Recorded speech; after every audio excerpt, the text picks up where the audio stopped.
Well, I mean, I hate those big plumbers rates. They're favors either, I just want to call. They'd be the ones that have the rocks.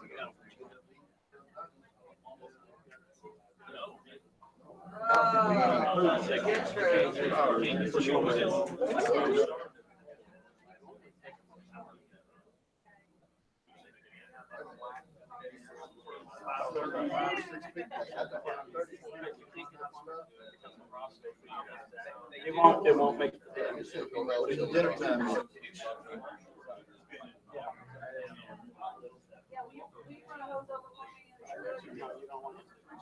I know, that would blast everything. And it may be right after. And it may be you got a little spot up at the gut.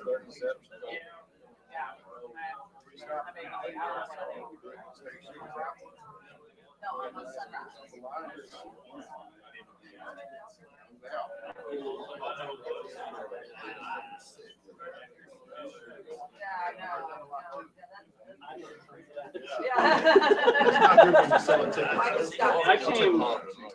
Okay. All right, that's right. That's the other. Don't we all?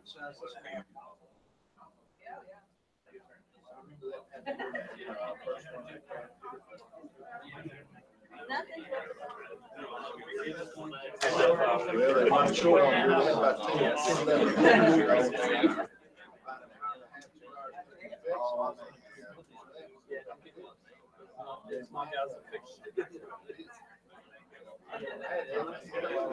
over here around now, you got around and put it down home.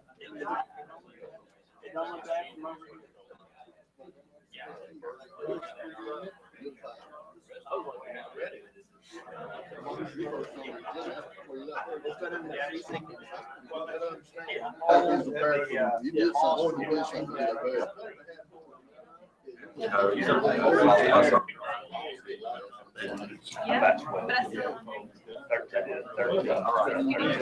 Oh, now you're. Your seat's up there. There you go. I'll do this. Sorry. Right. I just put it up. No, we missed you. It was really nice. That's right.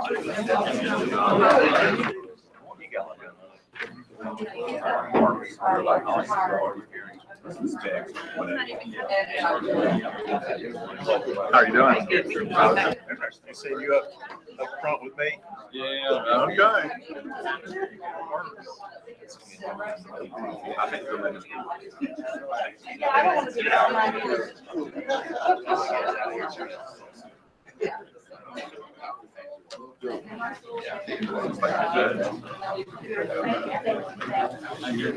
Thank you.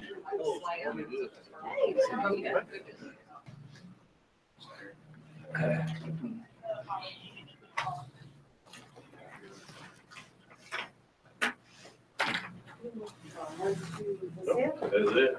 So you get Wow, it looks like you got a full house. No, Okay. Outnumbered.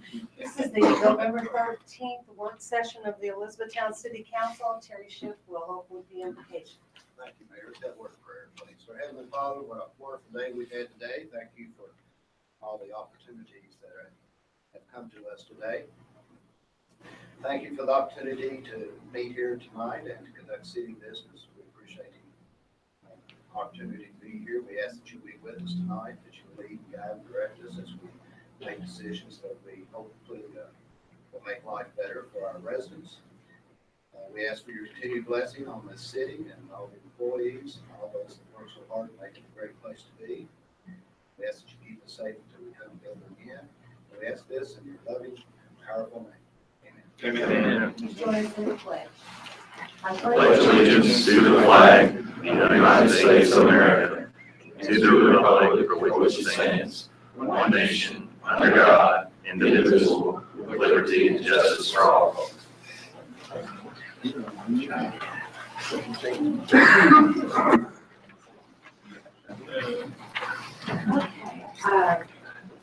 First on the agenda, James Montgomery. James, you want to go up to the podium? Go up to the podium. We'll talk about the cemetery. Yes, sir. Go for a little loop. I thought I'd just come down and talk to you. I didn't know if I'm talking to funky lot of people. So, but I'm coming to make a plea. I mean, first of all, I'd like to get the opportunity to, y'all give me the opportunity to talk to you or to give me asking for a chance to extend my contract. I started mowing the cemetery 5 years ago, and when I got it, when I first got it, when I started mowing it, after the first Memorial Day that I mowed it, I started getting calls from people, and people started coming to me and saying that I'm glad you're doing this because you're doing a good job. Because on Memorial Day, we used to have to come up here and dig down and to find our loved one places to put flowers there, because the other people that were headed for the past years, they weren't weeding it. And also Danny Vassell, they told me every time he take a funeral up there that it wouldn't get weed eaten. So the last 5 years, I haven't had that complaint. If you go up there now, you see it is good and scabbing, and that ain't had a problem out of that. And I just went to a funeral over in Hodgeville Saturday, and a guy told me, he said he'd go back and forth to work, and said he looks at that and said you keep that cemetery looking good and slick. I went out to about a month or two ago, went to right past the jail, a guy, what's his name, Benny Grissom. He got a shop out there, and I was going to get some tars. And he said, I'll give you the tars. I said, I got my son committed suicide, and he's up there. He said, I'll give you the tar because you take care of his grave and you do a good job with it. So I'll give you the tars. So I thought I was doing a good job with it. And then last year I come down here and I talked to Charlie. And I thought I had another year on it. And Charlie said, no, it's up this year. So you only had 4 years. I thought I had 5 years. And Charlie said, but we done got so late on, so we'll give you extended another year. So that was this year. He said, but if you do a good job on it, said, probably wouldn't be no problem, getting your contract extended. So I thought I was going to do a really good job this year, and then I thought I was doing it. And Steve Parks, like I said, I've had it for 5 years, and Steve had never come up there in the past 4 years and said nothing, but twice this year, Steve come up there. Said, y'all are really doing a good job this year, because I was trying to do a good job here to get my contract extended. And he told me twice this year, so you're really doing a good job this year, because I've done a couple of different things. So when I come to talk to Charlie just here the past week, Charlie told me, said, well, they think about putting it a bid because they've been getting some complaints. And he said the complaints was about some bumping some stones and stuff. Well, nobody never told me about no stones that I get bumped, so I can't correct nothing that I didn't know anything about. So I passed over that this weekend, and if somebody had been telling me something about some stones or something, it's something I could have done about it. And I thought about this the whole weekend, and it's something that can be done about it. Putting it up for bid, getting somebody up there different has never been up there, that's not going to solve the problem. Because just because you know how to ride a zero turn, that's not going to get you up in that cemetery. That's a rough place up there. It's hilly and it's just rough up there, and that's a hard job. And the weed eating and everything, I see why the other people didn't do it, but I've managed to get the weed eating, got it down. It looks really good up there. But I just didn't know about the stone. But I do know a way to get around that now, since I thought about it, because nobody never said to me nothing about it. So I'm asking for the 3 more years to go along with this year. How many helpers do you have up there when you're mowing? How many people other than you? I have 3 weed eaters, sometimes 4, and then I use 2 mowers, sometimes 3 mowers. Have they been with you most of the time? I mean, they're not new people that. No. The two guys mower, and then the weedies they go back and forth because it's hard to keep people weeding them. And like when I first started weeding up there, I was paying the people $5 an hour, and that's no money. And that's a hard job to weed eat. I did it the first 2 seasons, and I couldn't keep nobody up there. Then the next year, I started off at $7 an hour and got through that year. And then I came to Charlie, and I think it was one of these guys, and I told him that's just not enough money. It's just not enough money. I asked him to let me mow that other section up there to what the people was doing with the bulldozer or whatever. So they let me start mowing that with my mowers. Then I went up to $8 an hour. And if you do the math, I make no money off of that cemetery during the summer. The only money I generate is during the winter month. But you do the math off, and I tell you what, you can't, like the help I told you I get, you can't the math. I make no money off of during the summertime with the gas and all the help. It makes no money. Have you ever gotten rid of any of your employees because you didn't think they were doing a good job up there? Oh, yes, yeah. Okay. Uh-huh. In the last couple of years you have? Yes. Okay. It's tough up there. And but nobody up there in the cemetery has ever said anything to you other than the city about hitting a stone or anything? Nobody? Well, yes, a lady just told me this year, said it been pushed over a little bit, you push it back. Okay. I mean, you're going to slide into them. And just this year, now, I run over one this year. It's one section up there I let nobody mow but me. Because the very first time I mowed it 4 years ago, I seen how it was. So I didn't let nobody do it with me. And this year, I run over a stone this side and run over this side. And we went back, and I seen it lay down for 2 months. It's a great big old stone. So I took all my gas, and we went and picked it up, finally got it up, and set it up. And soon as I did, it lay down there for 2 months, and I just was out of breath, and I sat on it, and a woman came through as soon as we got it up. So what are you doing? And I said, well, you sitting on my family stone. and that thing had lay there for 2 months, and she never complained or nothing, But soon we got it up. I mean, it wasn't a minute. There she was, but it didn't lay there for 2 months down, And Steve had told me when I first got it, said, it's no way, if things gonna happen, it's just no way around it. It's just no way around it. And that lady's the only one that's ever said anything to you? This year, I mean, it was another lady come and she said not to me, but she said something to my worker. Okay. And she acted like she said, told him she was gonna shoot it, and it was her ex-son-in-law, and it didn't even have a stone there. And I was in this guy's funeral just this year, and I spoke during this guy's funeral, and she had complained about it 2 or 3 times, went to this guy's house, talking about she's gonna shoot him and stuff, and they ain't even no stone up there yet. And she just, I think she was just mad at him because this guy was my friend, and I ain't spoke at the funeral and was a pallbearer. I mean, people gonna call and, but nobody just really came to me. Steve, me and Steve had talked about something. Some guys, my writer might do something, might not tell me, but we go back. This year, I went back and just found some things and straightened them back up. I hadn't done in the past, and it'd be something I can do.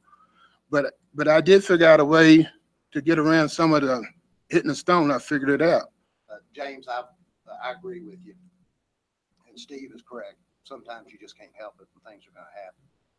But one of the complaints came from me, and it's because of the business I'm in. And just recently, I told the city that I am hearing more and more complaints about the city cemetery because they find their way into my business and they tell me they've got a problem with a marker or a monument at the cemetery. The complaints that I hear are the mower decks catching the markers that are down close to the ground, the mower decks hitting the markers and shifting them off their concrete footers, and grass being blown up on top of the monuments, and then the grass not being blown off of the monuments. So that's what I've been hearing. Mm-hmm. And I probably have gone, a couple of years with no complaints, but probably over the last 60 days, I've probably heard more complaints about the cemetery than ever. And I don't know how many complaints have been called into the city down here, if they even called in here, or if they just come to us. And usually what we do is we go up and look at their project for them. You know, we just fix it for them. We don't say anything to anybody. We just fix it for them. But I've just noticed that we've had a lot of those problems in the past. Who put the Some of little the white complaints are- flags out there that are out there now? The little what? The little white flags? The new guy just took Steve's place. He's coming up there doing those. And he said, Rick, is that his name? D. Yeah, I just met him, Okay, once. so the white flags are markers where the stones need to be repaired or That's something replaced? he's doing. He said he's gonna do some different things he's doing. I really don't know. It's and I know some of it, but he had some guys up there gonna be doing some, water things, old water meters. It used to be something, used to be water, Sprinkler. yeah. He got them around that, and I think it was some, they used to have blue flag where some things down. There's been a lot of them up there been down for years, before I even got up there. You know, a lot of stuff been down up there before I even got there. I just know that zero turn mowers are what you need. And I know that time is money, and I know you need to get things mowed as quick as you can, but those things whip around at a pretty good pace. And I know the larger the mower you have, the better. But they can do quite a bit of damage to memorials, and people have paid an awful lot of money for some of those memorials. And the only other piece of advice I might give you is if you've got one that's knocked over, don't try and fix it yourself, because you could tear it up worse than it's been tore up by accidentally knocking it over.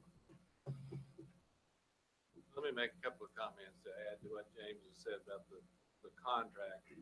Contract he received in February of 2013 ran through 4 years through the end of March this year, 2017. And so if you recall, I talked with you about it in late February and early March, that we were really behind as far as trying to get a bid out and whether or not it would be okay to extend the contract. And I made a mistake of assuming that it would be okay. We're just extending it through this month, which is what we ended up doing and what you all ended up agreeing to do. Then James pointed out to me that, well, you know, all of his work, effort that he puts into it is assuming that he has it for the whole year. He makes up some of his time through the months that he's not having to mow. Makes sense. Or mow Or at not all. as mow as all.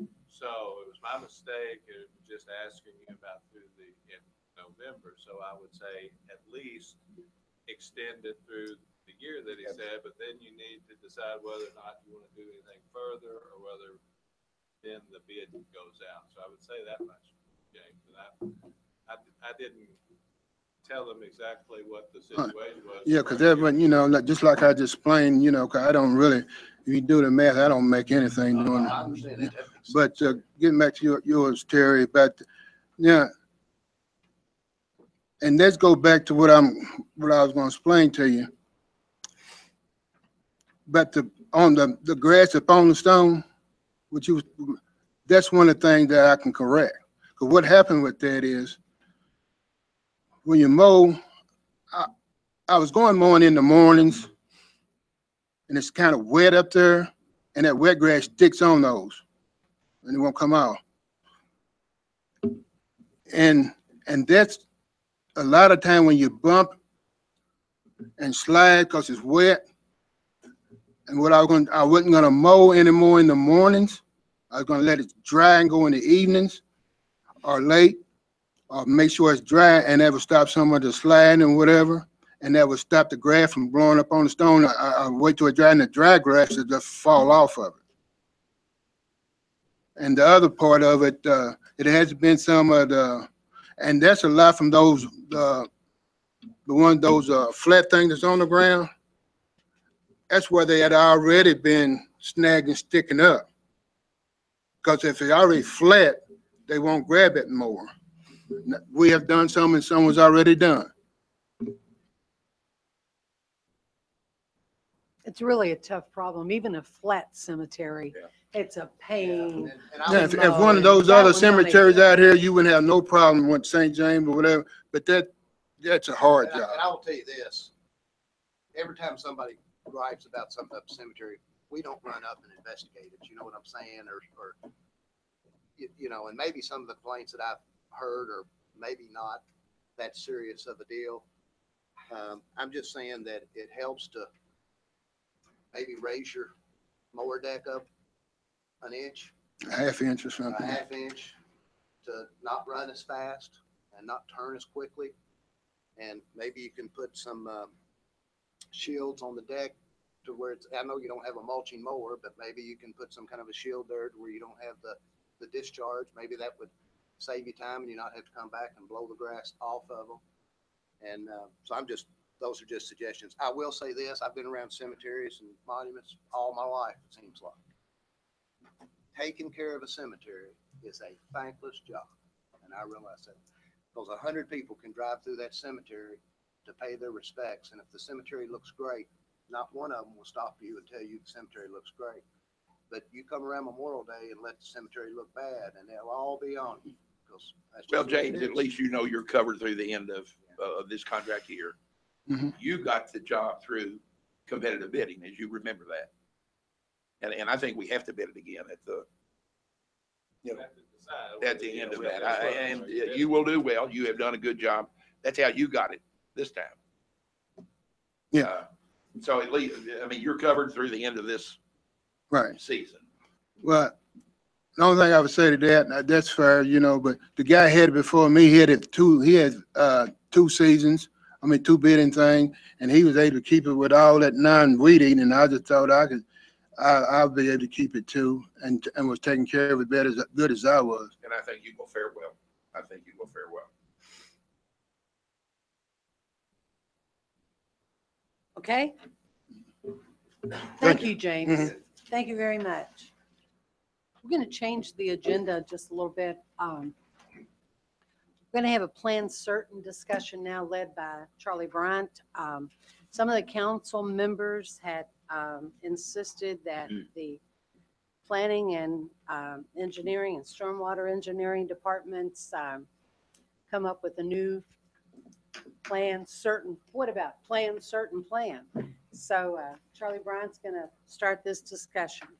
Just gonna give a little background and then hopefully turn it over to Ed and to Robert and obviously the comments from the people that we have here that are interested. They've been very helpful in 2 meetings that Robert has had to solicit comments and present the information. But as the mayor said, the reason that we're here doing this is that concerns that the council had from complaints and problems that they have been out and seen for themselves brought about the question of how do we prevent problems for property owners in the future. And of course you have the situation where you have near subdivisions that are being developed and then you have existing lots. So we're trying to address both of those, and what Mr. Bush has recommended as a way to try to anticipate problems and deal with them before they become difficulties for the city. Because once the house is sold, then the city gets the call from the individual about fixing a drainage problem on their property, and that's difficult for the city because the city is really not in the business of getting on private property and correcting things. But sometimes we have to do some of that in order to fix a problem on one piece of property that's causing problems for someone else on another piece. So we have to try to tie it into the public process. So as I said, Mr. Bush has suggested changes to the erosion control ordinance that would provide for developers initially signing subdivisions, obviously through an engineer, to do a overall drainage plan for a new subdivision that would include providing specific information for each lot. Then for existing lots, those that we're already dealing with, the plan would provide that an engineer or surveyor provide a site plan for that specific lot that would show how the building would fit on it, what the elevation of the building would be, and how that would relate to the drainage around the lot, so that we don't get into the two main problems we're trying to deal with in this effort, are structures that are too low, too close to a ditch or a drainage way. And he said, yeah, Robert can elaborate further on that as we have the discussion, and that's what we're looking for here is information from the developers and builders and engineers as to what they see can be done from their standpoint. Meetings that Robert and Ed have already had on this, they tried to take that information into account, but it does boil down to, as these guys will tell you, time, expense. Anything that we do that's going to involve getting further involved in the building process for plans and inspections obviously slows down the whole building process. So they're absolutely correct. And they're correct in their concern of what the cost is going to be. The point here has to get involved in plans and helping set elevations or check elevations. That's a cost to them. Have one extreme where we can look at, you all can decide, obviously we'll decide which way we're going to approach this, but one extreme is to have that entire process put on developers, builders, and engineers to prove to the city and so on that they have accommodated the concerns about those critical items.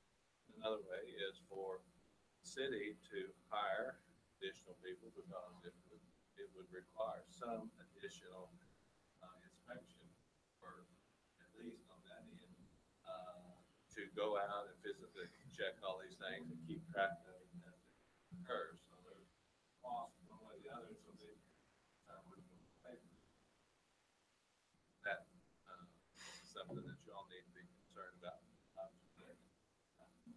So I think what our most recent discussion has been, how do we maybe distribute that cost, that time out among between builders, engineers, and cities efforts to try to get into this a solution that may not, depending upon the workload, that may not be without cost, and like all likelihood there will be cost. But again, these problems that the city has experienced, and it's gone on instead of developers, engineers, or builders now, because it's gone on over the years ever since the city has been developing.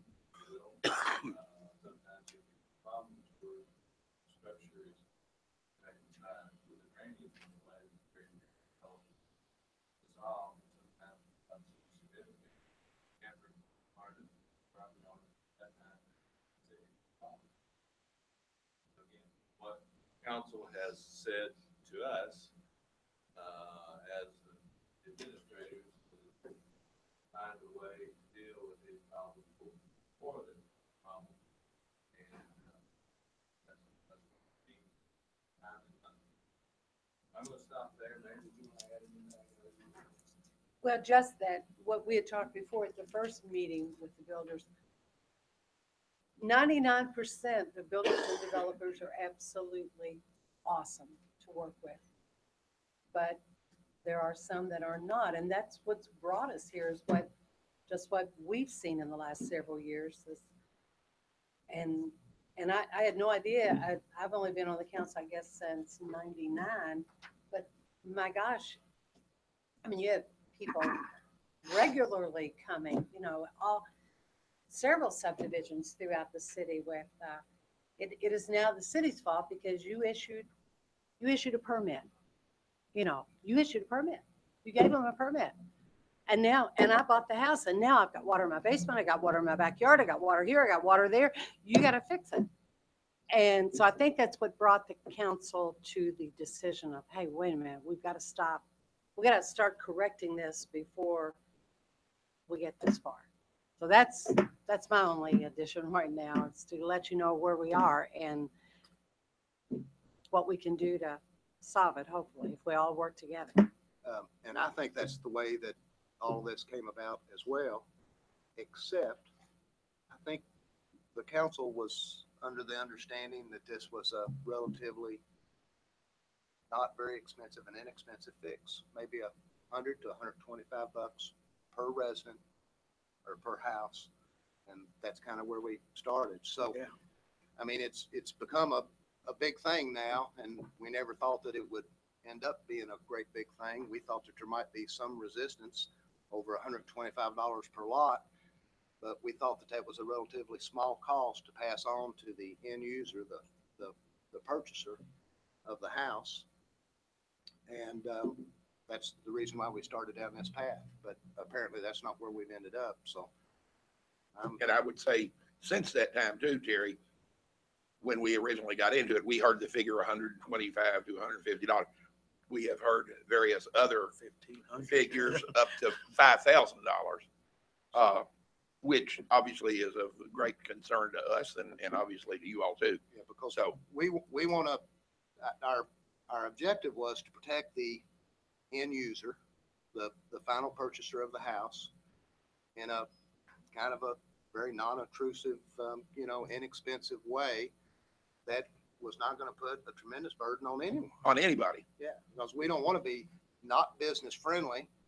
We just, if there's something that we can put into the process somewhere on the front end that's not very expensive and assures that we're doing things the right way, I think that's kind of what our objective and our goal was. And we certainly don't want to be a city where people say, look how difficult Elizabethtown is making it. That's right. Look how hard it is in Elizabethtown And to be a model city in that respect. And we don't want you developers to take your developments outside the city.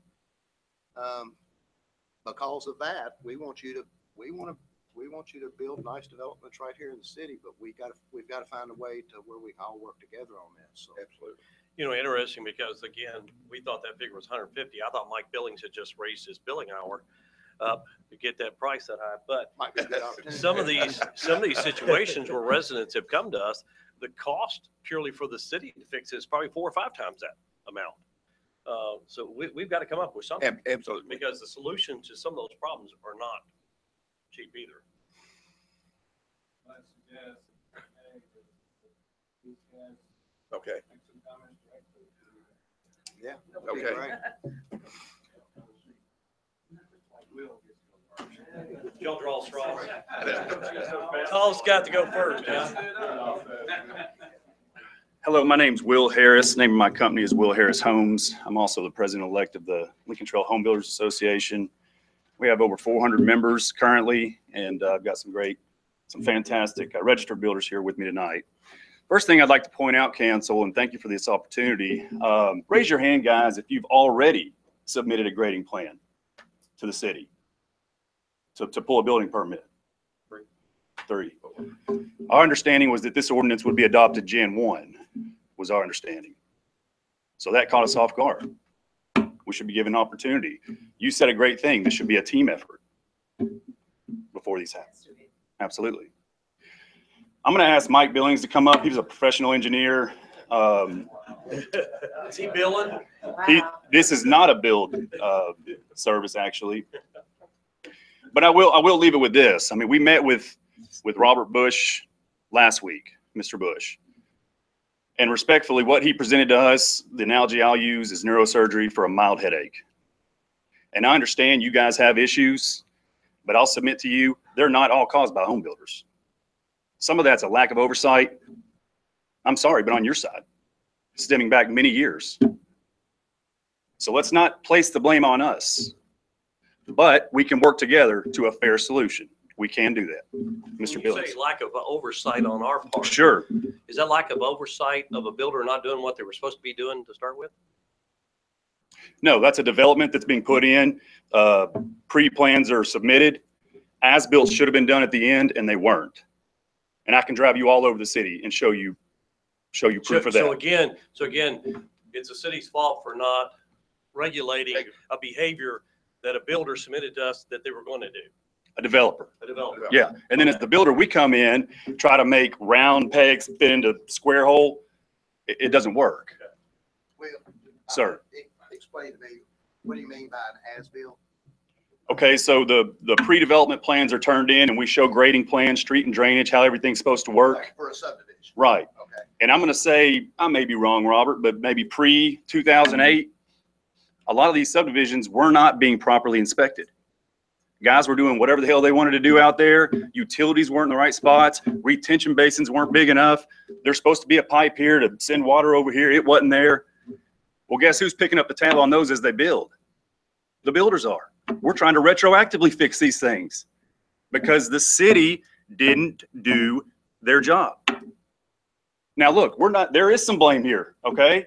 But how about like a 3-strike system? Hey, you, this is the 3rd time you've not done this right. He needs to have his hand smacked. But for the 99% of us that do it right every day, let us make a living for our family, guys. It's hard enough. Products and services are going up right now. $4,000 or $5,000 per building permit is what we're talking about. We're pleading with you. How much? $4,000 or $5,000 per permit Because of this? to do what Mr. Bush is suggesting, unless he's revisited and is getting ready to hit us with a completely different proposal. That's our understanding last time we talked. Thank you. Let me say something, or All right. let me ask something, because when I first came aboard years ago, I remember there was a builder that was building houses and went out there and drove down the street and I remember here's the door and here's the what is it called where you shut the door, the Seal? thanks. Anyway, there's this big Threshold. gap. You know, you could look down and say, holy crap, who would have bought this house? There's this big gap under the door. So remember we talked about this builder and there's the name and oh my gosh, he's doing this horrible work. And I remember asking, can't we stop them? Can't we stop them from coming to our town and building? And we couldn't once the state had issued a permit, isn't that the fact we don't have the right to stop them?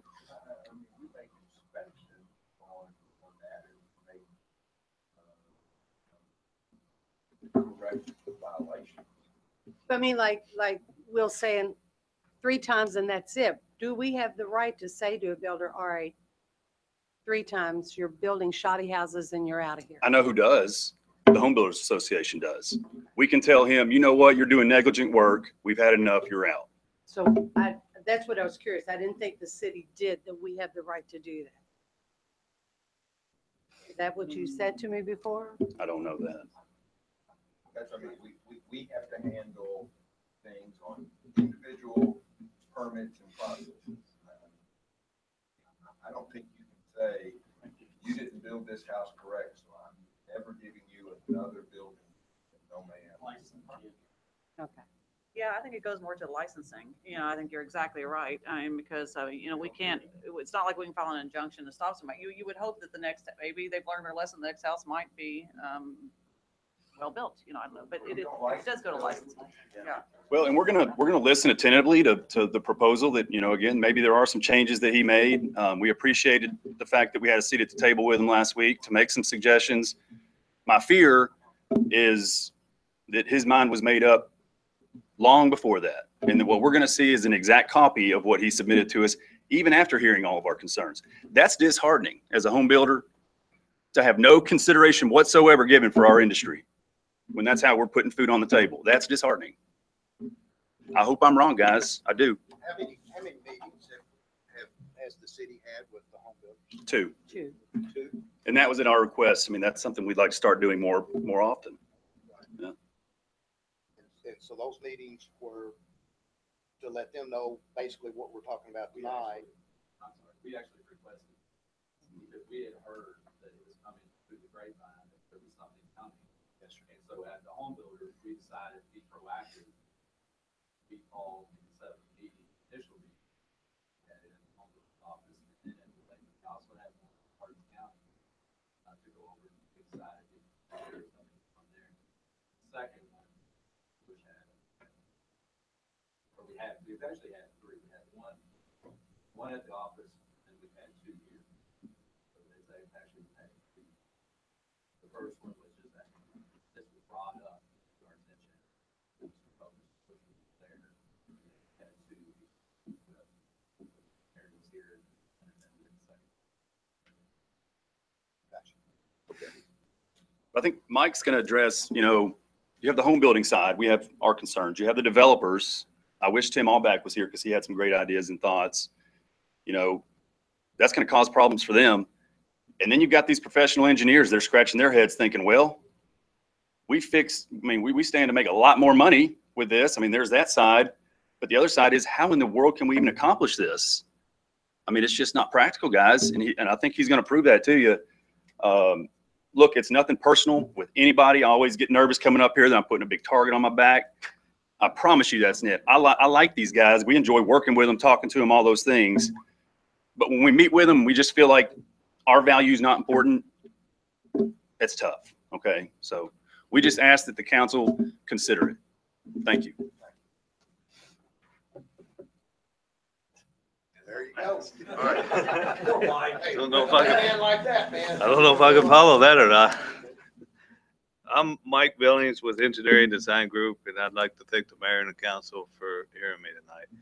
I'm here tonight on behalf of the Home Builders Association to kind of express their concerns. And I think Charlie touched base on it.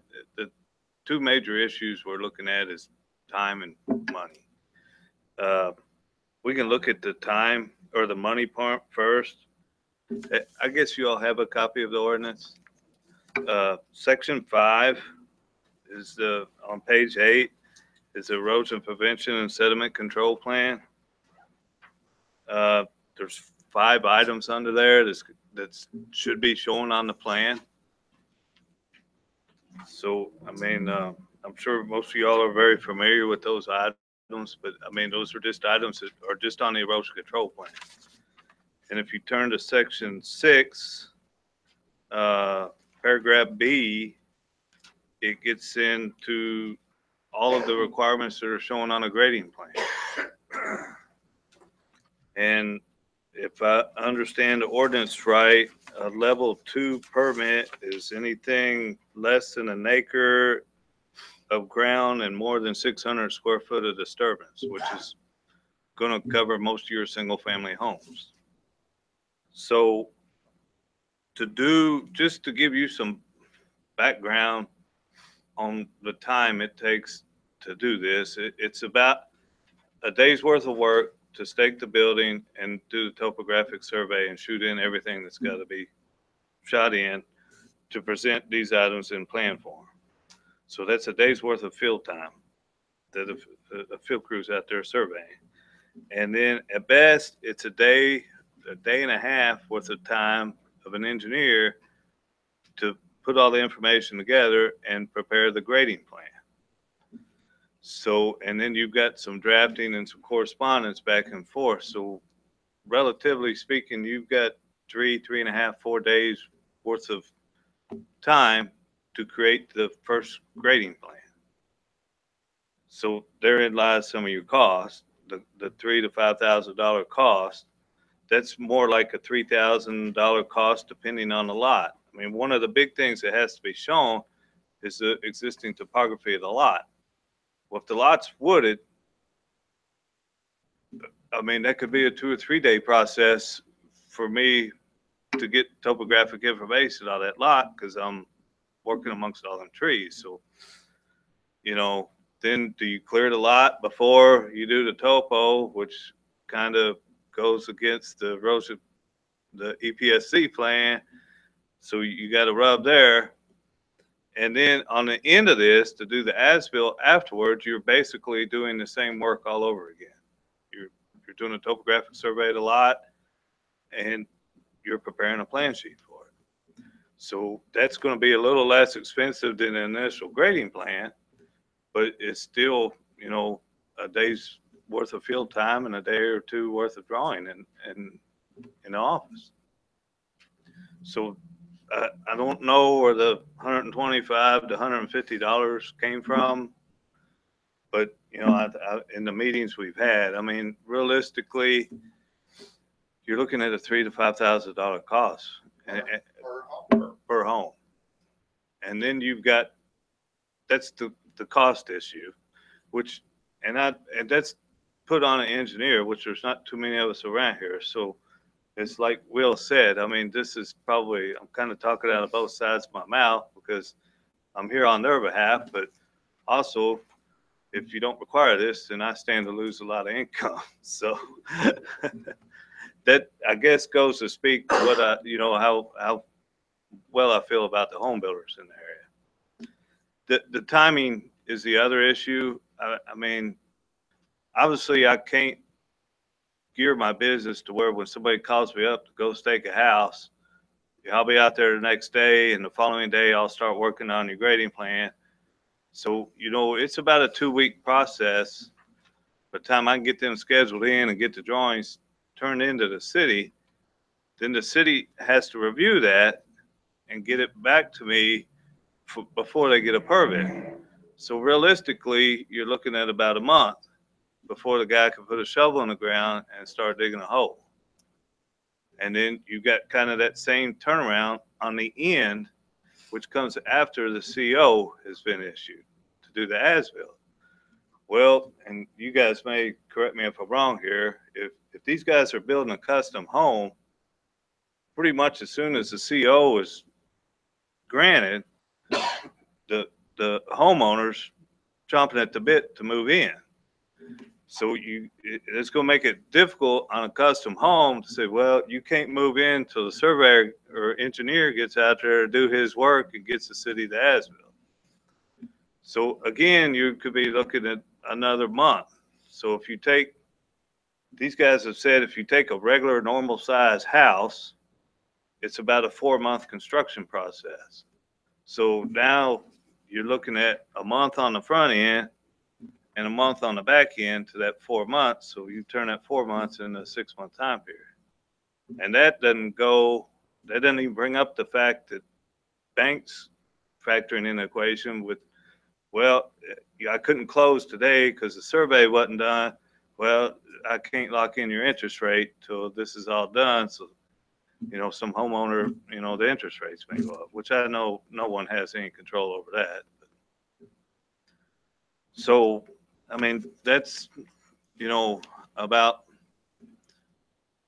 that's what I wanted to speak to. But having said that, it also increases the cost of capital for these developers while they're building. Yeah, because I mean, especially if they have the construction loan, sure. Yeah. And I kind of foresee, let's say Mark has 4 houses and he wants to build those 4 houses all at the same time. So, you know, he's got a foundation crew that's going to come in and do his foundations, or you know, like framing crews. I guess what you try and do is you say, you know, I got 4 months worth of work for you. I got 6 houses to do, or whatever it is. You can't go foundation, because he might get one foundation done and then he might hit a stall because he's waiting on you to come and do the engineering for job 2. Then he's waiting on you for job 3. And I would imagine a lot of times you guys like to go boom, boom, boom and keep your crews busy. Let me ask, what is the solution then? How do we work together to keep this from happening? Because that's the biggest issue. That's why this came up, is because we have seen several residents in here. In fact, we had a group less than a month ago. Yes. That was in here. 2 2 weeks ago, 2 weeks ago, that were in here, upset because of things that happened, and, you know, so how do we do this then without adding more cost to you? Like a logical process is, you know, Robert presents his proposal, maybe give our group an opportunity to study that and come back and kind of present our own, you know, Yep. maybe with Mike. Yeah, because see, we don't have any way to really regulate them. No. To keep them from building.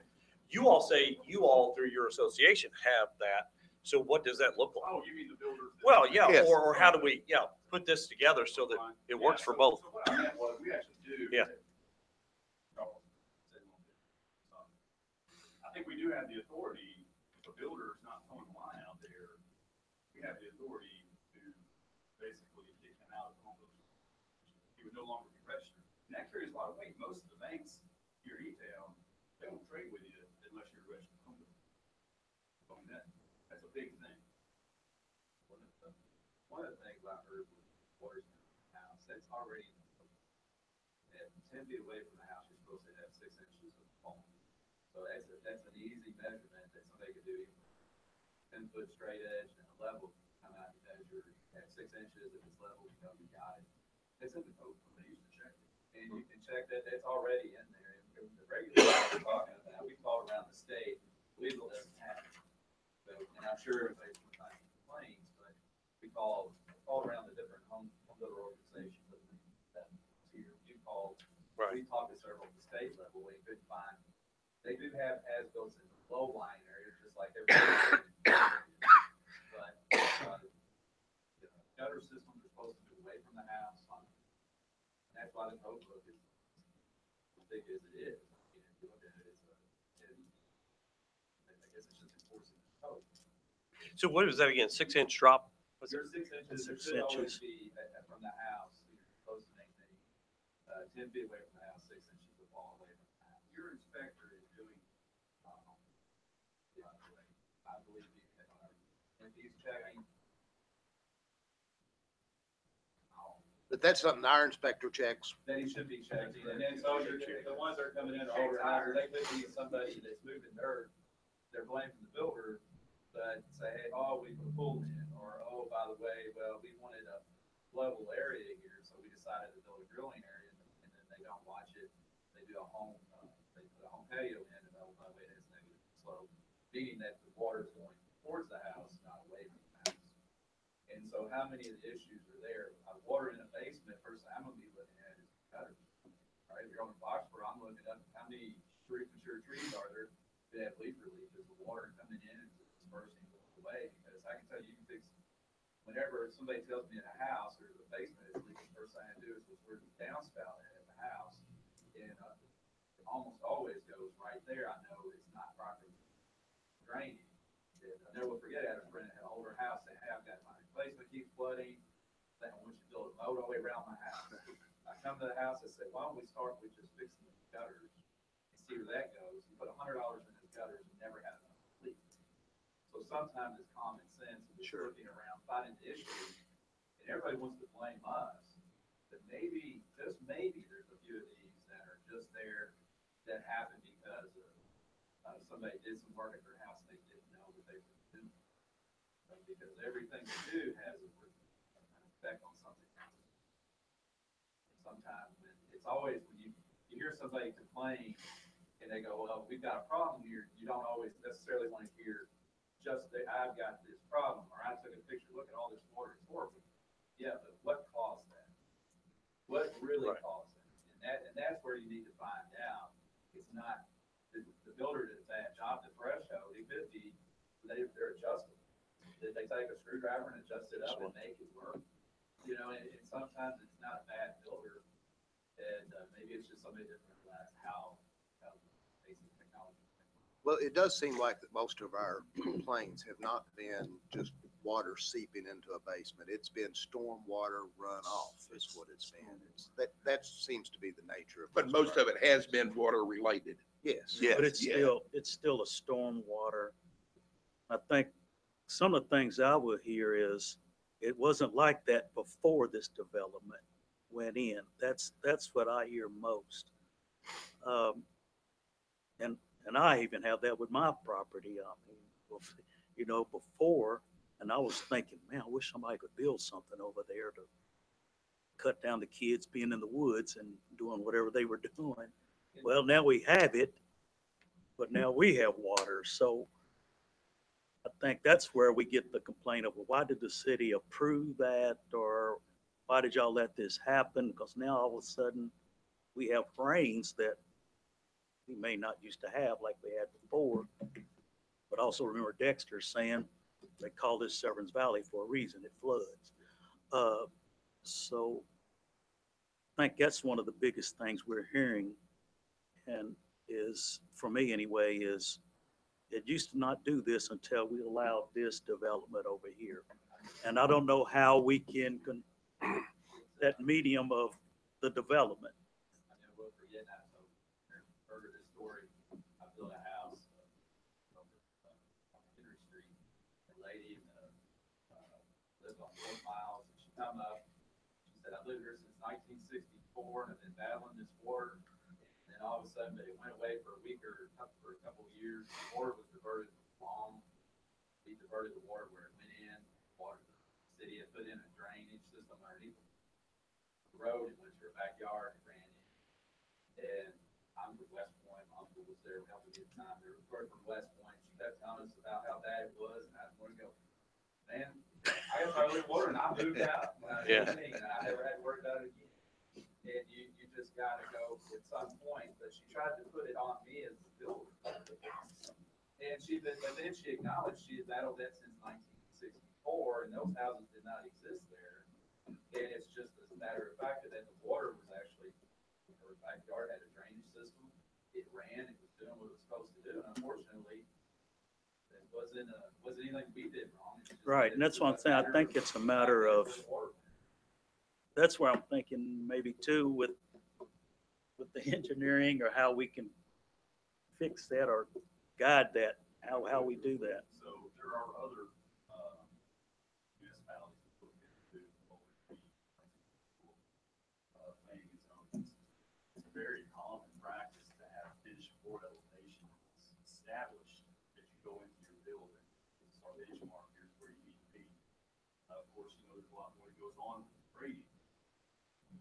But when I'm building on a lot in Magnolia Farms, where I build, and I'm dealing with an 1.5-acre lot, you can't seriously tell me you want me to do a grading plan on an 1.5-acre lot. I mean, that makes no sense at all. That's just throwing money away. So there's gotta be, I mean, even if we do this, there's gotta be some thresholds here where we just use common sense. Gordon Commons in Louisville, their subdivision requires grading plans. Well, that's because you can stand between them and touch your neighbor's houses. Very, very complex stuff going on there. What we're doing every day, for the most part, is not rocket science. If you can't figure it out, why don't we build houses?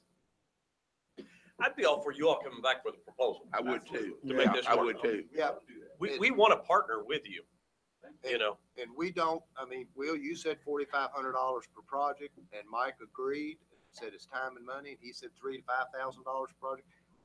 I don't think anybody on this council wants to add $3,000 to $5,000 to anybody's ticket price on one house. Or lengthen the process. Or lengthen the process. Well, I mean, that's not, Yeah. I don't think that's what we want, but we do want to protect our citizens the best we can, so they don't live in areas that get flooded all the time, because they bought the last house that was built on the cheapest lot in a neighborhood. I can tell you, we have I'm not good at it, but a friend of mine's partner, actually, he's building a house.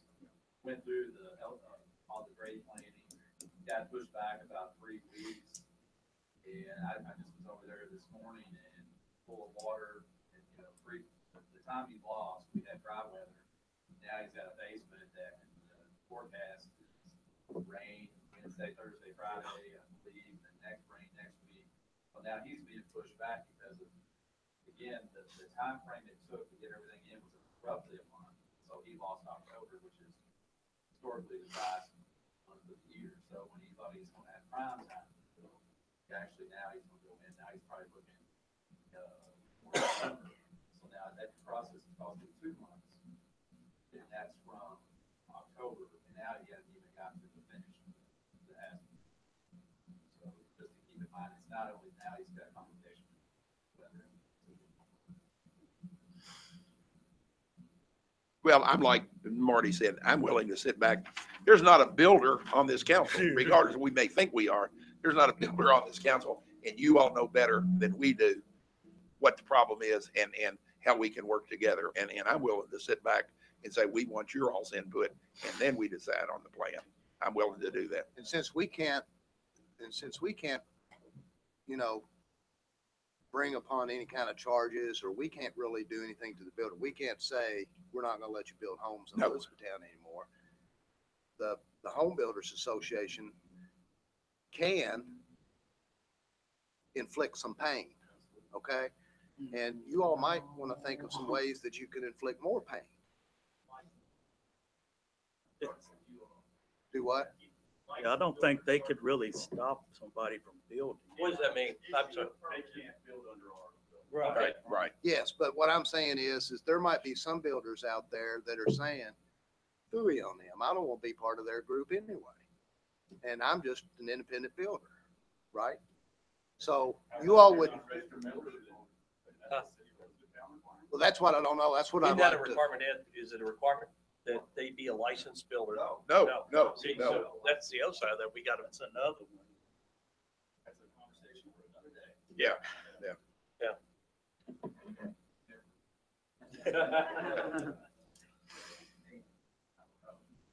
I think the people themselves are going to decide if you're a good builder or not. You're going to be selling houses if you're a good builder. There's one thing faster than the internet, that's e-town. So. That's a good point, Mark. The people will make that choice if you're a good builder or not. Yeah. All I know, on the drainage, everything, there's a lot more contingent, retention. Now. That's true. Than there ever was. Okay. So that should, Mr. Bush, and you all, okay, that holds back and lets out water at certain rates and whatever. So, the problems that you might have might be on older projects where there wasn't site. But as far as now, I don't see a problem. They're big enough and they hold a lot of water, but we have to construct them, and that's a cost to us also.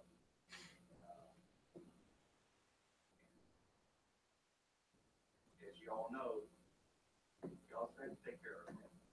that's a good point. That's a good point. Okay, Ed, do you have anything to add? I just want to make a couple, I don't know that they're summary remarks or anything, but I think it's important for all of us to keep in mind that the regulations that the city now has in place on some things were dictated to the city by the state and the federal government. So a point I think for all of us to keep in mind is that I know we deal with the problem here locally, and that's the way we need to address it. But these issues that we're talking about, they exist in other communities. I mean, that's why the federal government and the state government decided, okay, at the local level, you need to start taking care of these types of things. So, and as the builders point out, there's older sections of town that we're now having to deal with that maybe in the past it wasn't as stressed as. This council knows very well. They've just spent lots and lots of our tax dollars fixing problems down on Poplar Drive and Thomas Street and Strawberry and in Willow Creek. I mean, that's lots of money they spent, millions, lots of zeros after that, not just $4,000 or $5,000 to address problems in our community. So this isn't a stormwater problem that Robert woke up and said, okay, I'm going to start doing. I mean, this is a community problem that we need to address that way. It deals with the subdivision regulations that our local planning commission and our department administers. I mean, that's going to have to be some of the solution, is looking at those subdivision regulations. It does deal with some existing lots, and that's why the cities has the erosion prevention sediment control ordinance that we have to deal with on lot basis. I think it's good to get the input to look at those threshold levels that somebody mentioned and the degrees of that. But I think we all need to keep in mind, though, that in certain situations, we're going to deal with that are going to require a design professional being involved. They are going to require plan submission and review. They may, as you all point out, may require better enforcement on our part. I mean, the thing that nobody wants to hear when they say more enforcement, I will tell you from the enforcement that my department does on some other codes, we became most effective in those areas when we started issuing citations to people. It's not a fun thing to do. It's not something you want to do.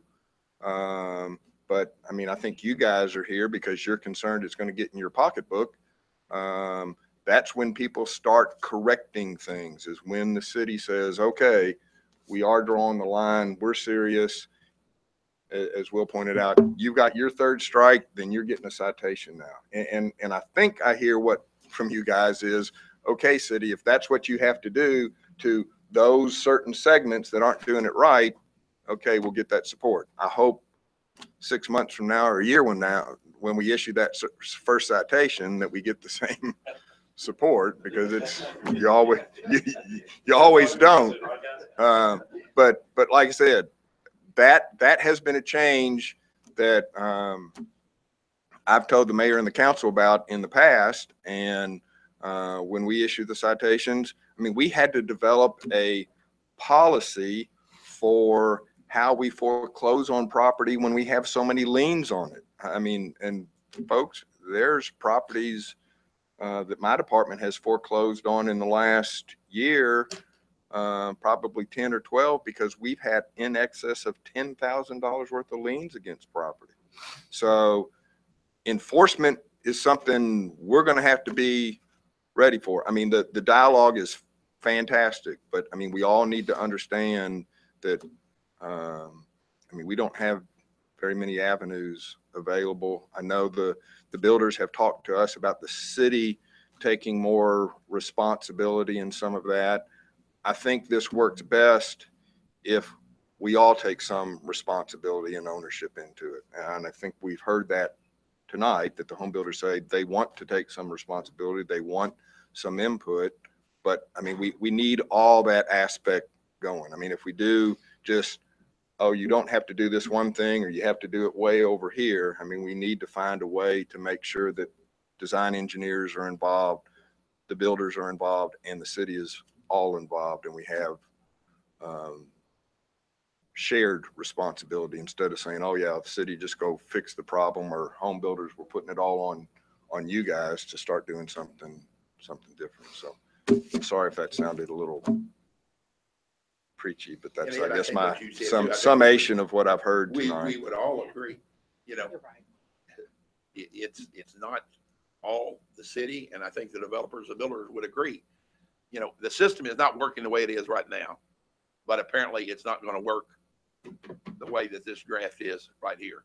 And I think we need more input. But I think we also need to understand, though, Ron, that even though it's not working and we think we want to do it better in Elizabethtown, this isn't just an isolated, I mean, like I said, that they've reached out to other communities. We have too. Some communities require finished floor elevations at certain levels. Some require it when you get to dealing with floodplains. Some people don't. I mean, there's all degrees of things. We don't know that. We don't know that. They do. I know, but I mean, we need, but it's not just an isolated problem, but I think we need to come up with the proper solution for our community. I agree. You know, one thing that has kind of struck me over the last 10 days, because I've talked to 3 or 4 different builders. It's amazing to me how well the builders, if you just mention a situation somewhere, they'll say, oh, I know what lot you're talking about. That's at the end of so-and-so. All these builders know where the crappy lots are. They really do. I hope so. Because I think the builders that I've been talking to know the lots to avoid. And that's what I meant a while ago when we've got to find a way to fix the problem for the last lot that's sold, the cheapest lot in the subdivision, that maybe a non-licensed builder, an independent, you know, hey, I don't have anything to do this summer, I'm gonna build a house and try and flip it, you know, those kind of things. we've got to find a way to stop those situations without completely upsetting the complete apple cart. Because it amazes me, no kidding, when I talk to builders, it amazes me. They know where the bad lots are. They know which ones to try to avoid, or they know which ones, boy, you'll never be able to put a basement on that lot, or, you know, you'll really have to build that up, or that's not going to be a very suitable lot. You know, they know. They know what the inventory is. I know, and I think some of the way to get to that, Terry, and like I said, there's never just, you know, everybody always wants that one answer, that one solution, and it's always got to be multiple things, I think. But one of the things that I do think will help address long-term, the bigger picture for us is the concept that we've put forth that does talk about at the early stages in the subdivision design, not when some of these guys have to deal with an individual lot, but in that early stage of subdivision design. And I think the city's going to have to work with the design community more on looking at those areas that are going to be the bad lot or where that drainage goes, and look at how do we handle that drainage way differently? How do we do easements differently? How do we not say, okay, every lot gets to be 85 feet of frontage and 125 feet in depth, that we may have to identify some of those drainage areas and say, look, what before was 3 lots, we know that drain goes through there. We're going to have to look at that design, and maybe that's only 2 lots. And we're going to have to reserve some of these areas, as John pointed out. I mean, because they're building basins to handle this. And you're right. I mean, working with these guys, I mean, some of them have been doing it a long time. They know the business really well. I mean, I think that's one of the things that we are blessed with in this community. But I think we're going to have to look at some of those design issues. Again, that's not going to fix our lots of record problem. I've always said we've got 2 problems. We've got some that are already out there that we're dealing with, but how do we go forward to try to, you know, not have as much of that in the future? And that is going to require, I think, even more dialogue and earlier dialogue. I mean, and that's the problem a lot of times is they get busy and they get pushed. I mean, you all talked about, you know, having the concrete truck show up or having the closing or those kind of things. And we get busy too from the city side trying to make inspections and do things to make sure that dialogue takes place. And that's generally what suffers when everybody gets busy. Then we run out of time to talk to each other because we're too busy on stuff. And on the design yet, I think we need to keep in mind, how do we streamline and make it better? Not how do we make it more difficult for the developers and for the builders. And I think sometimes that's the way that we're looked at, you know. I know we're perceived that way, but I mean, I can tell you that I have never sat in a meeting with any of the city staff or the planning commission members or anybody who writes a regulation for the city. I've never sat in a meeting with anybody that way who says, let's try to make this more difficult for somebody. That's never, I mean, I know that's the perception at times, but I can tell you, for somebody who's written ordinances for the city, that's never been the reason behind. Oh, I agree. that. And the blame probably should come up here, not with you. I mean, if that perception is there, I agree with you, Ed. I mean, we're not. I'm sorry, Mayor. I don't know if I did what I was supposed to or not. Yeah, I but, think you did great. I was going to say, I think the direction that the council, all right, what you have said is that you would like the builders to come back with a plan. Absolutely, yes. Okay, so you have this. So let me ask you a question, Robert. Do you want to say anything in your defense? Because you always get slapped around. You have an attorney? Yeah. Okay, let me stand where the trap door isn't over here. All right, okay. And, again, I think it's been said before, but this is our 3rd meeting, and each of these have been very constructive, and we've appreciated the builders' comments. We tried to integrate those comments in the past meetings and hopefully frame this up and shape it where it's maybe the best of, and hopefully the end product is that compromise between us and them that gets us the control we need, but is the least amount of worry and bother for them. And then that's the whole point. And the question that, what does the current thing look like? You know, it morphed after our last meeting, because we went back and we said, how do we change this and move this where this isn't quite as expensive for these folks? Is this piece that we put on the back end of this thing necessary? Is it the as-built? Is that product, does it serve us and our goals or not? And, you know, it's one of the things that's, you know, it's on the table that I think, you know, could go away depending on, you know, the conversation that we have here. So the thing isn't fixed in stone at all. And it's, and like I said, it's moving and moving in the right direction. And I hope the end product is something we can all live with. I do know that these folks in the public, you know, they have there's a need, and that need is that there's, you know, there's a not enough control out there at building sites for some reason. We bump into the thing after the fact. We hear about the problems. We hear about the issues. And I always remark that, you know, a few feet, a couple extra courses of block would have solved that in about every situation. So that finished floor elevation is key and critical, I think, to, you know, this end product that we were aiming at. So, and then past all that, is the rest of that stuff window dressing? Is there, you know, what components or things that we have to live with and do? Then we can talk some more about that. And I want to explain to the council some of those preliminary numbers.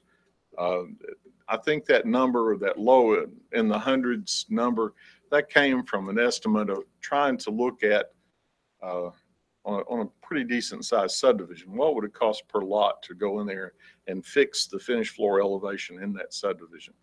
And that would be at planning level when Mike would be doing the rest of the design plan. And he's got to look up and down the street and say, this is where these finished floor elevations are going to cascade down through this street. And that's probably the number that you know, was pitched out there at that point in time. This overall plan now is, you know, for existing lots of record. And, you know, it's a very different animal than the subdivision level product. The subdivision level product will make the whole process much, much cheaper in the long run. But we've got to exhaust our existing lots of record right now. And in those are, you know, all the devil's in those details there. But in reflecting on the impacts at this subdivision or this lot, or, you know, some of the best lots, the easiest lots to build on are problems, because it's that building approach that was taken there. And those things can be headed off very easily, but it's, if we could put a formula to it and say, this lot's going to be a problem, this lot's going to be a problem, that would be easy enough. But, you know, it's Russian roulette. It's that combination of that builder of that lot, and this is overlooked, and and those are the kind of issues that you bump into. So it's hard to make a lot of practical extrapolation of, you know, what is this. But again, we appreciate this. We'll put a lot of these comments together and try to, and y'all bring back something to us, and we look forward to that. Do you think 2 weeks is reasonable? So work session 2 weeks from tonight? I've been talking quite a bit with Mike. You may have a small retaining tree there, but I think now you're talking about it. Yeah. And Will, Will, better get him a nice Christmas gift. Will, would you all be willing then to come back to a work session like the mayor said in 2 weeks? Okay. It's a month. Okay. All right, thank you all very much. Thank you. Robert, you want to talk about Summit Creek detention basin while you're up there?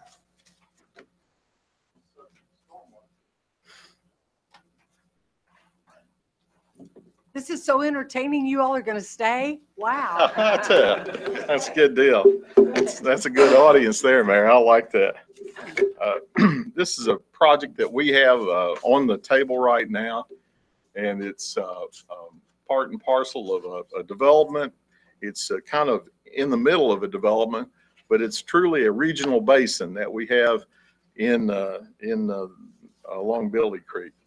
It was conceived through our master planning, and it was established as a series of basins within Billy Creek. And of course, this location was one of the ones that was earmarked by our consultants as a potential regional basin site.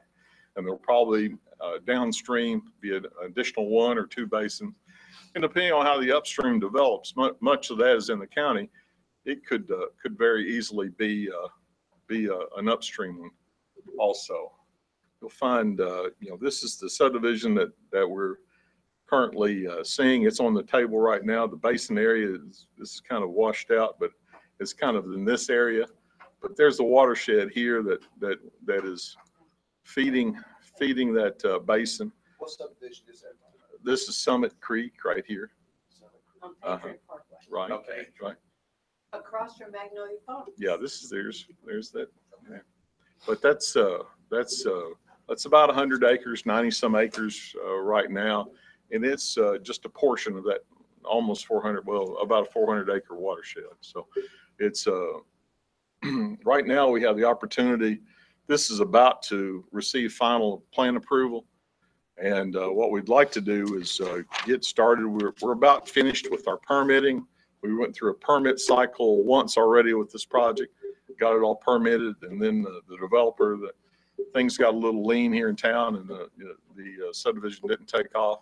But the developer right now is in a position to move forward. So there's a lot of push with his development plan, and this is a good part of that plan too. And it would make a lot of sense possibly to move ahead and bid the project. And that's what we'd like to do and get into a bid situation with it. It's not in the current year budget, and that's probably my fault, but I didn't understand or could not conceive whether the subdivision was going to take off this year or next year or the following year. And it's very possible that much of our expenditure could come in next year's next fiscal year. It would be obviously spring before we probably receive bids. So a portion of the work could happen in this current fiscal year. The design's already done. Like I said, the permit's almost nearly complete. So it's just the construction that would be. The advantage we might have is, and we're thinking out loud here, but there's obviously a lot of dirt work that's going on within the subdivision itself. And who knows, maybe the contractor involved might have a source of dirt, in the subdivision. It's possibly you work with a developer to do that. So there's good potential, I think, for some economy of scale to work the two things at the same time. Not necessarily that we have to use the contractor that's doing the dirt work in the subdivision, but it may be, like I said, just a source of supply. It may be, right here in this area, there's some additional dirt that we can push over and build the dam with. And that contractor allows us to strip that dirt and place it in that location. So rather than import dirt from another source, another location, it could be right there, assuming it will test and be good embankment material. So, but this will be allocated. This work here probably in the $200,000-300,000 range, $300,000 range. We're estimating. This obviously is about 100 acres to the 400 acres, and the allocation should be covered by the land donation by the subdivider. It should wash out for about should wash. So that's kind of the funding that we'll see initially for the value of the basin. We'll receive the property there. And so you think that basin costs somewhere $200,000 to $300,000? I'd say $300,000 probably. So yeah. It's primarily it's earthen, and it's the majority of the basin is being the dam itself being built. It's earthen. There's not a lot of shaping upstream of it, so there's not a lot of grade work that's going to go within the basin itself. I mean, around the edges there's some excavation, but it's not a high tech. It's not like what we're building in Amanda Joe. Did you give the acreage of the basin? The acreage of the basin is, I think, in the range of 12, or I'm sorry, I've got that on my notes. Was it Robert's fault that it wasn't in the budget. That 300,000 he had estimated helped us balance the budget. Well, there you go. Okay. I left it out. Okay.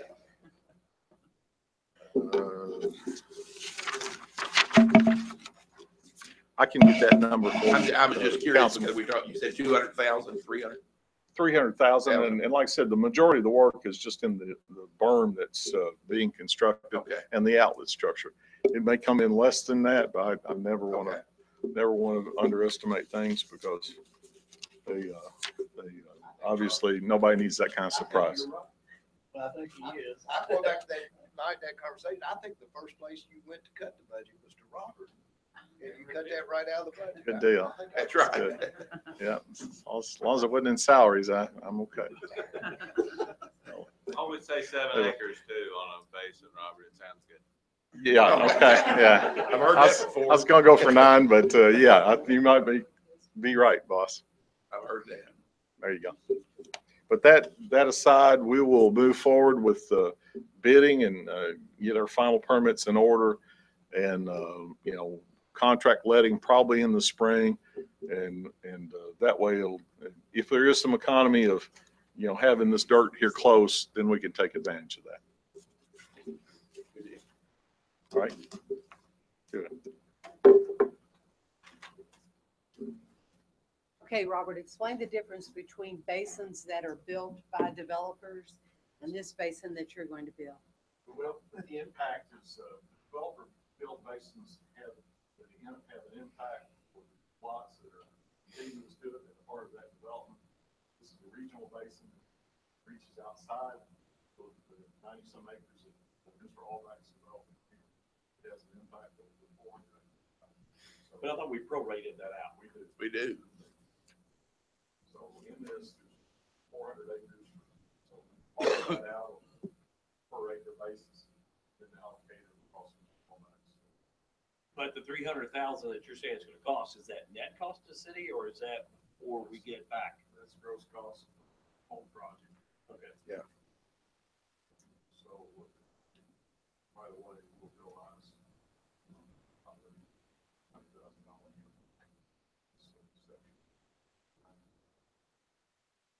We'll realize $90,000 from the contribution From the- of land. From the contract. I thought you said a while ago that it would be a wash. Yes, that's true. No, I mean, it would be a wash with. It would not be a wash for the whole project. I think we'll do somewhere in the range of 90,000.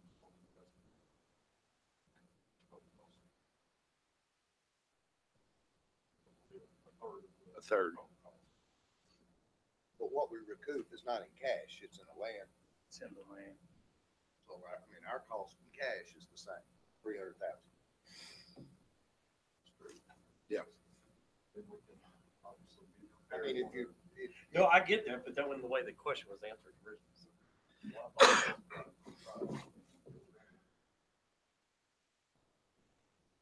Cost to the city is. Still, approximately cash out of 300,000 pocket is cash. 300,000 for right now. Yes.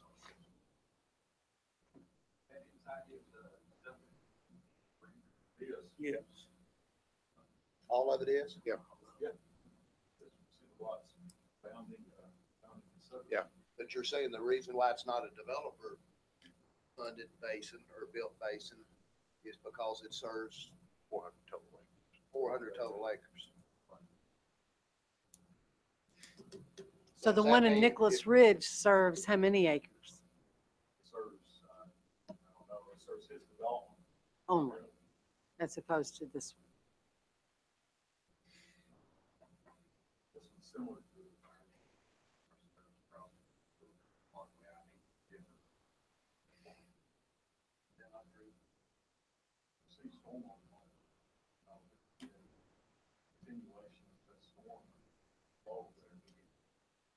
So,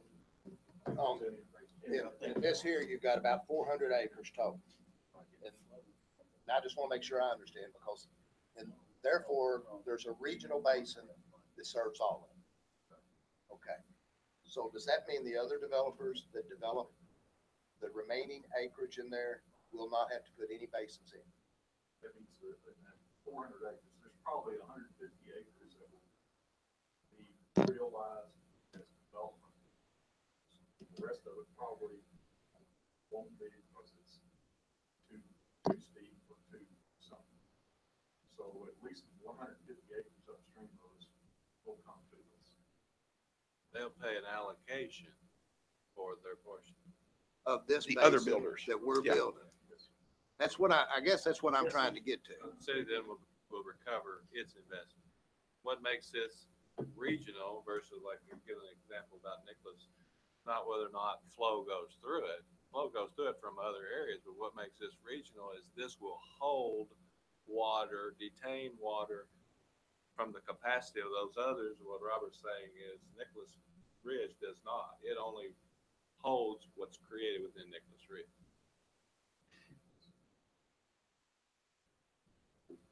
I guess what I'm trying to make sure that I have clear in my mind is that we're not doing something for one developer because it's on his property.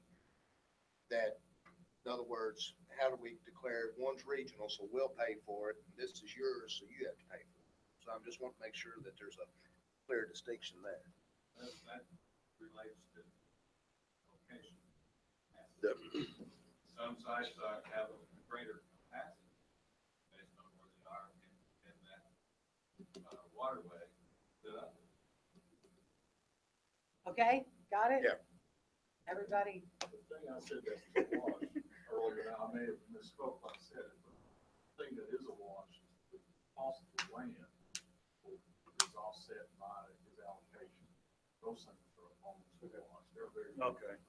So that's what's a wash.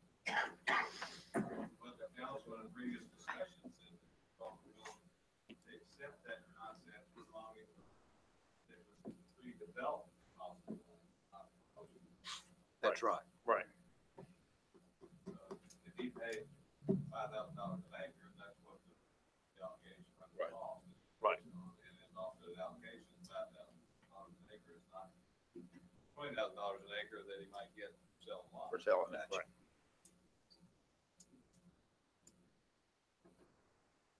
We'll move on with the final planning.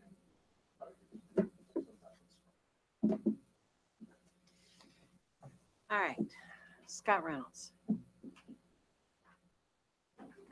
Thanks, Mayor. Mark. That sounds good, Scott. I want to spend some money. Hey, Mark, spirit makes man.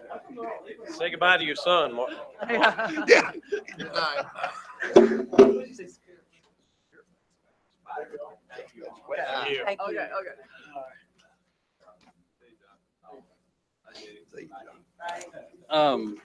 I handed out to you all. I couldn't remember if we gave this to you all before or not. That's our revised scope of work for City Hall. Ed and Charlie and I have worked over the last couple of months to develop what we feel is the right approach for renovations here at City Hall. Originally, we were looking at the first floor and the third floor, and now we've kind of changed it to touch all the floors in the city, inside City Hall, excuse me. And we went back to the 4 architects that gave us proposals with this scope of work and said, hey, provide us a new number for this scope of work, and all 4 of them have done that. We received those 2 weeks ago, I think. We would ask for you all to let us hire CMW to do the work. They've done quite a bit of work here, and I can give you the proposal. I'm sorry. You ask us for something we don't know and It's- don't see, well, it won't happen. I'm going to provide you the proposals in the memo.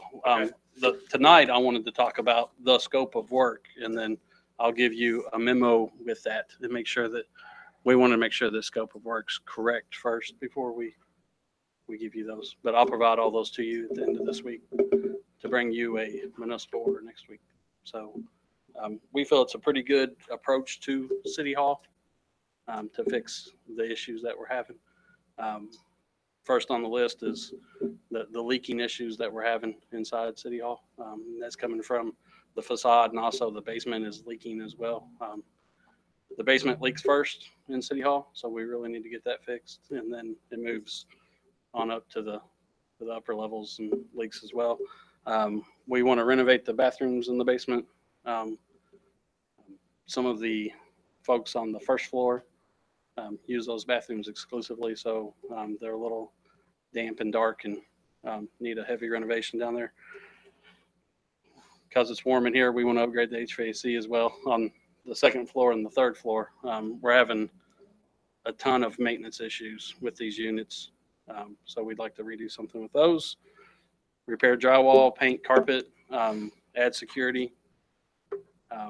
And the mayor was asking me this morning about security.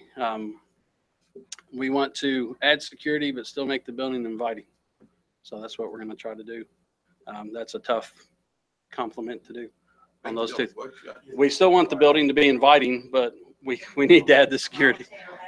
Yes. Churches do it. Churches can do it. Yeah, the biggest issue with us is stopping people from going to areas that they're not supposed to be in. And that's a challenge while still making it inviting. So that's it. We've looked into it, but we feel we can solve that. We want to upgrade technology in here so people aren't tripping over cords. It's a good example right now, and we've all done this for years. And, Get rid of this pole. how much money would you like to spend? You can't see the guy behind the pole. Well, It would take a larger column on both sides of this room and a bigger beam. We'll leave the pole. I mean, that's what you're looking at, because that's the structure for Yeah. this part of the building. Well, I mean, it really needs to be considered. And either that or reconfiguring the room or making the council chambers in another room someplace. Because this is not a good room to have council. The issue is that goes I mean, it's not just that column. There's a full column line here and a full column line that mirrors this on the other side of the building. Council chambers could be on that side of the building, and maybe this is for. But there's still a pole over there. There's still a column over there. Yeah. We have a whole lot of things, like we don't have a new park office shack, we don't have a new golf shack, and there's a million things we don't have that, we don't have money to go do a whole lot. So we wanted, I mean, this has The served pole very makes a well good for- hiding place. The pole makes a good hiding place. I'm just saying. the columns are, there's not a good, I mean, we might be able to find it, but you're talking about really reconfiguring this room and a whole lot to do that. And the bathrooms are kind of set where the bathrooms are set because the elevator shafts and all I'll that say stuff. this, and yeah, it may not be popular to spend money on City Hall, but this is an embarrassment. Our City Hall is an embarrassment. You go in some of these offices and it's crumbling down, the walls are crumbling down. Well, that's You go what to the we mayor's just office and you announced. trip over your carpet, hun, Get what you you pay for. deserve better than that. Right, but we can't I put in know, new but- carpet till we fix the I leaking know, I roof get and the that. windows. Yeah. And that's where we're So- beginning right now. We're giving you a list of, we gotta fix the leaking. Those of us that basement. served in the old City Hall will agree, this is the Taj Mahal compared to where we came from. I'll put- And I'll say this, those of you who've been around so long, if you hadn't torn this one up, you would have enjoyed it better. I represent that remark.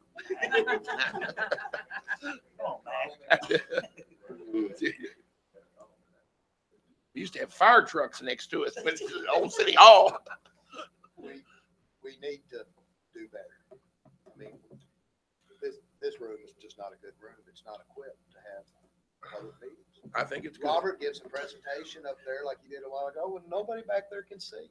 I totally agree with you. Nobody can see, nobody can hear. Correct. And that's everything we need to upgrade in this room. Yes, sir. But the column is a little hard to take care of. It can be done. It really can. But you're going to have to build that structure from the basement all the way up through the building. Well, I mean, obviously you can't cut the column out. I Right, understand but that, you'd have to build new columns to carry that load all the way through the basement. And it can be done. I'm not saying it can't be done. We did not include that in the scope of work. I think we need to spend the taxpayers' money on other amenities. Boy, that sounds political. Mark So this is the scope of work. We've got the proposals. I'll provide the proposals to you all. I'm sorry I didn't do that tonight. I apologize for that. We've interviewed, we've talked with all the groups several times, and this is where we are. So we wanted to bring it up tonight and tell you that that municipal order will be forthcoming. Any other questions? Thank you very much. You're welcome. All right, did we get everything on here? Any other subjects you want to talk? All right, let's go. Okay, is that it? All right. Me neither. Right. That's a lot. We've covered a lot of ground tonight. We allocated $250,000 for our office and it came back